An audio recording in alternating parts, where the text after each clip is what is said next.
Hello friends, welcome back. Today is 14th of October 2018. Before we start our this podcast, let me remind you today is the last day to avail hefty discounts offered by Flipkart. Yes, today is the last date for the Big Billion Day 2018. Many goods are available at jaw-dropping prices. You can find almost anything and everything at a heavy discount on the e-commerce portal, Flipkart as well as Amazon. But hey, wait a minute, why are we discussing this here? Yes, you got me right. Today, our topic for the discussion is economics of the Big Billion Day and the Great Indian Sale. I am your knowledge buddy and I welcome you all to this podcast. Friends, Flipkart has launched their Big Billion Day 2018 from 10th of October to 14th of October.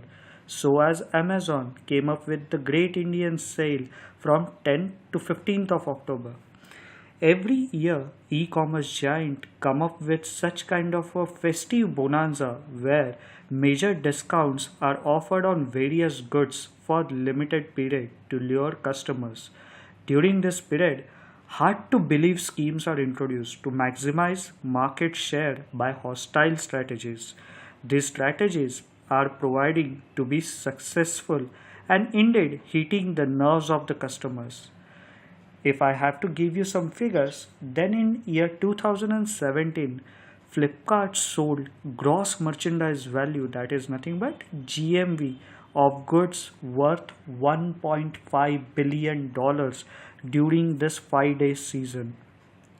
This was 60% of the overall sales which occurred during this time. That means the total sale occurred during this 5 days bonanza period was in tune of $2.5 billion. In 2018, due to increase in awareness, increase in number of internet users, increase in income levels and expansion of retail association, total sale is expected to grow by 60%.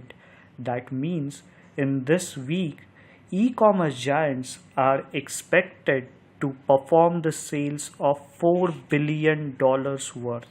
Oh, isn't that interesting? Many rounds of fundraising activities, storage space enhancement, workforce built up are already performed by Flipkart and Amazon. Planning has initiated 6 to 8 months back where lot many exclusive deals with manufacturers are striked. Many retailers are invited to join their platform to provide more and more goods in turn at lower prices. Friends, we all are aware that Walmart has recently invested $16 billion dollars in Flipkart to get 77% stake and infused additional $2 billion to raise equity.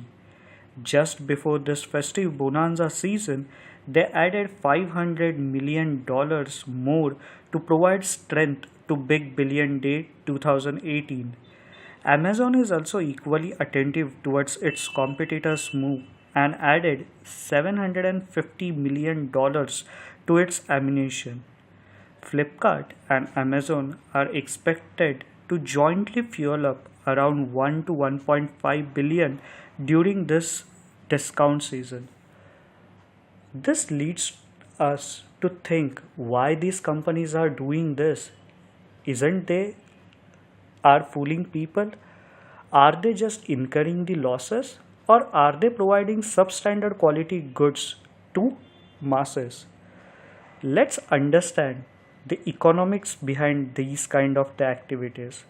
The general myth in the masses is that during this season companies offer substandard quality of the goods to their customers.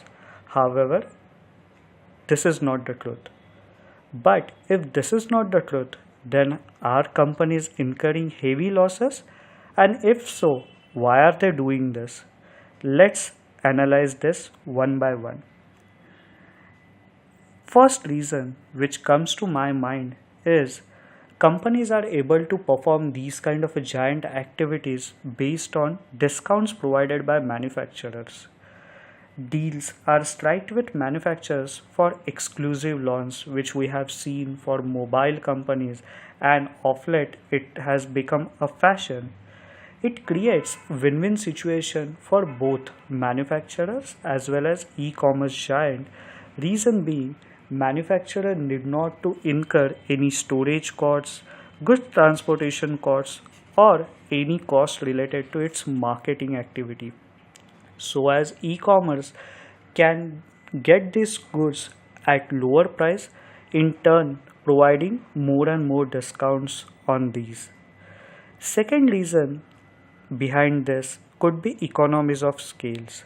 When we say economies of scales, traditionally we have learned higher the number of production can reduce the cost.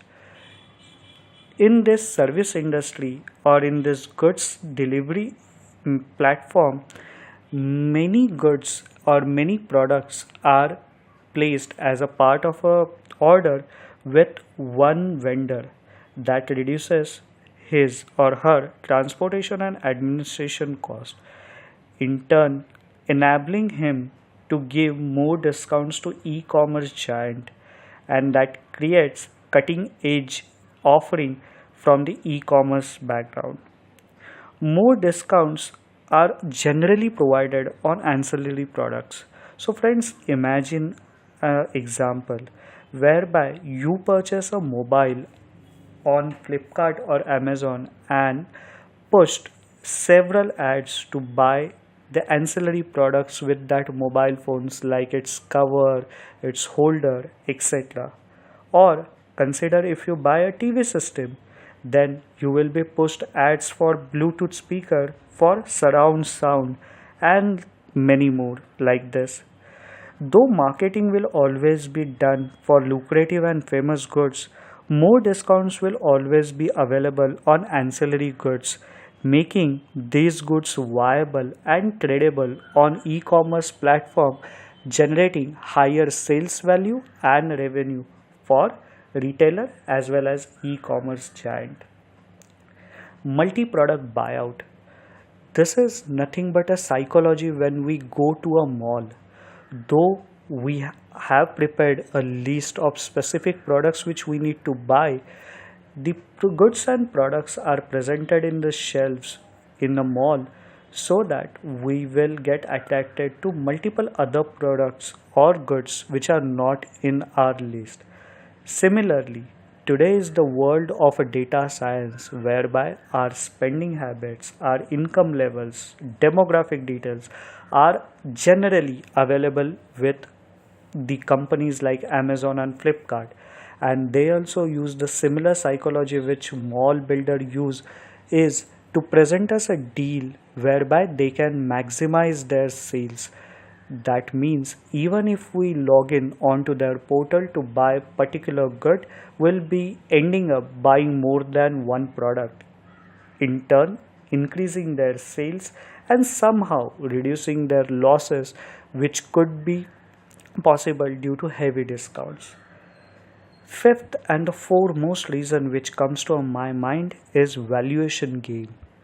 We have recently seen car or transportation giants like Ola and Uber, or e-commerce giants like Flipkart and Amazon are constantly burning their funds in getting more and more market share. Why are these companies doing this? Traditional knowledge suggests that higher the profitability leads to higher the valuation. However, for these companies, the valuation is majorly concentrated on market share mechanism. Higher the market share, higher is your valuation, and that's how these companies are getting into cutthroat competition to lure you to enhance their market share and get you added on their loyal customer base kitty, so that they can stand firmly and neatly in front of their fundraisers to get more and more funds. So friends, there could be many more reasons which can be added to this list. If you have any, please post it below this podcast. Thank you. I hope you got some insights out of this podcast. Have a good day.